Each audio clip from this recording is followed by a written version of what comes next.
તો વલસાડ જિલ્લામાં ફરી એક વખત વરસાદનો રાઉન્ડ શરૂ થયો છે। આજે સવારથી જિલ્લામાં વરસાદી માહોલ છવાયો છે। બપોર સુધી જિલ્લામાં વાદળછાયા વાતાવરણ વચ્ચે છૂટો છવાયો વરસાદ વરસ્યો છે। બપોર બાદ વાપી અને આસપાસના વિસ્તારમાં થોડા સમય સુધી ભારે વરસાદ વરસ્યો હતો। આથી વાપીના રસ્તાઓ પાણી થઈ ગયા હતા। છેલ્લા એક અઠવાડિયાથી વલસાડ જિલ્લામાં મેઘરાજાએ વિરામ લીધો હતો। વરસી રહેલો વરસાદ ખેતીના પાકને અનુકૂળ હોવાથી ખેડૂતોમાં ખુશીનો માહોલ છે।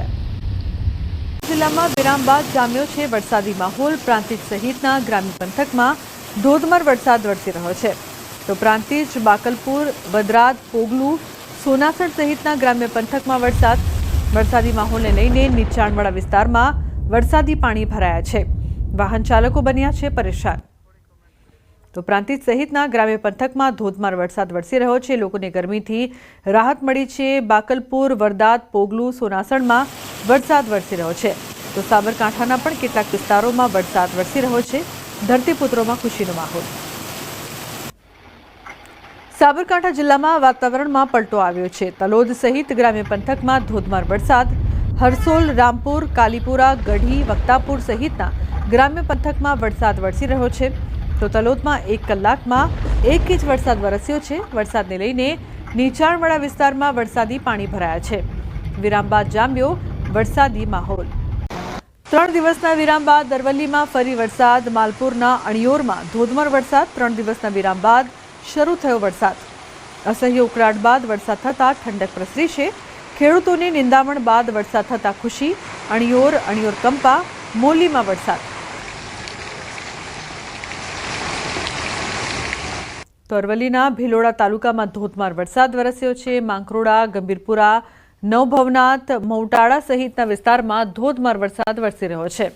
અસહ્ય ઉકળાટ બાદ વરસાદ વરસતા ઠંડક પ્રસરી છે। વરસાદ વરસતા ખેડૂતોમાં ખુશીનો માહોલ।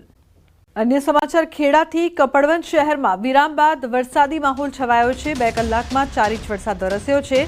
તો 2 કલાકમાં ધોધમાર વરસાદ વરસ્યો। વરસાદ થતાં ખેડૂતોમાં ખુશીની લહેર જોવા મળી છે। વરસાદના કારણે વાતાવરણમાં ઠંડક પ્રસરી છે। વાતાવરણમાં ઠંડક ફેલાતા ગરમી અને બફારાના કારણે ત્રસ્ત લોકોને રાહત મળી રહી છે। કપડવંજ શહેરમાં વિરામ બાદ વરસાદી માહોલ જોવા મળી રહ્યો છે। વાતાવરણમાં ઠંડક પ્રસરતા લોકોએ પણ રાહતનો શ્વાસ લીધો છે।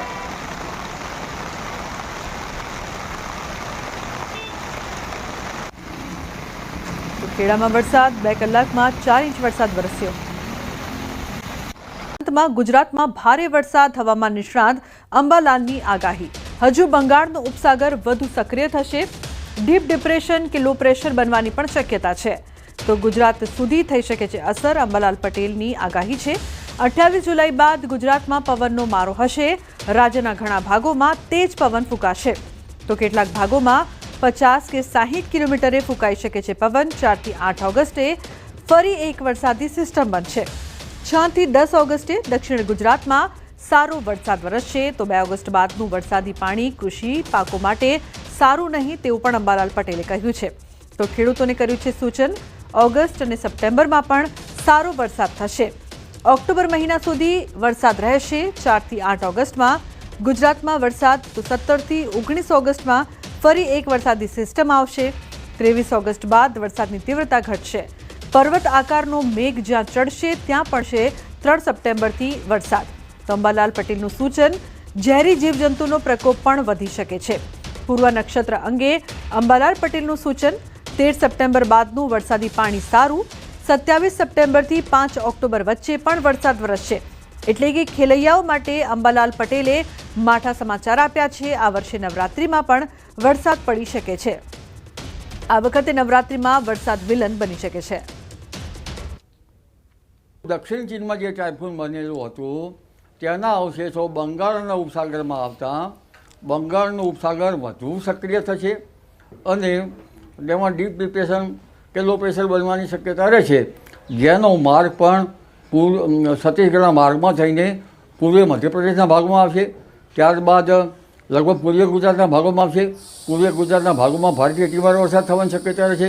તારીખ 28 જુલાઈ પછી વિન્ડ ગત જબરજસ્ત રહેશે। પવનનો સપાટો વધારે રહેશે। પવનનો સપાટો કોઈ ભાગમાં તો 50 કિલોમીટર અને ક્યાંક 60 કિલોમીટરની કિલોમીટરનો પણ પર અવર થઈ શકે છે. અને ત્યારબાદ બીજી એક લો પ્રેશરની સિસ્ટમ 4 થી 8 ઓગસ્ટમાં બનવાની શક્યતા છે. એ ઓગસ્ટ માસમાં પણ આ સિસ્ટમ ગુજરાતમાં આવતા દક્ષિણ ગુજરાતમાં તારીખ 6 થી 10માં સારો વરસાદ થવાની શક્યતા છે. ગુજરાતના અન્ય ભાગોમાં સારો વરસાદ થવાની શક્યતા છે. આ વરસાદ મોટા ફોરાનો છે. જોકે બીજી ઓગસ્ટ પછીનું વરસાદી પાણી કૃષિ પાકો માટે સારું ગણાતું નથી, એટલે વરાપ થઈ કૃષિ કાર્યો કરવા સારા રહે.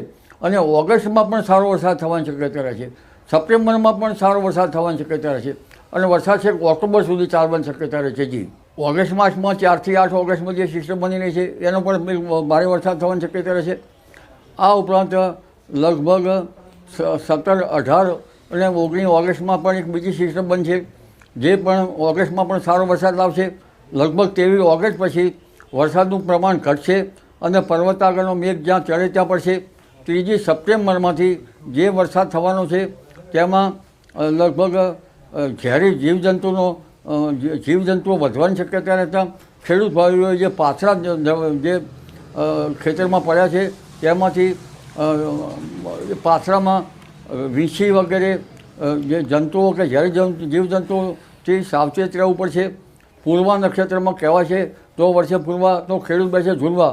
13મી સપ્ટેમ્બર પછીનું વરસાદી પાણી સારું હશે. અને 27 સપ્ટેમ્બરથી 5 ઓક્ટોબર વચ્ચે ગાજવીજ સાથે વરસાદ થવાની શક્યતા છે. 17 ઓક્ટોબરે દરિયામાં લગભગ પવનની ગતિ વધુ રહેવાની શક્યતા રહે છે. જ્યાં વરસાદ ચડે ત્યાં પડવાની શક્યતા રહે છે.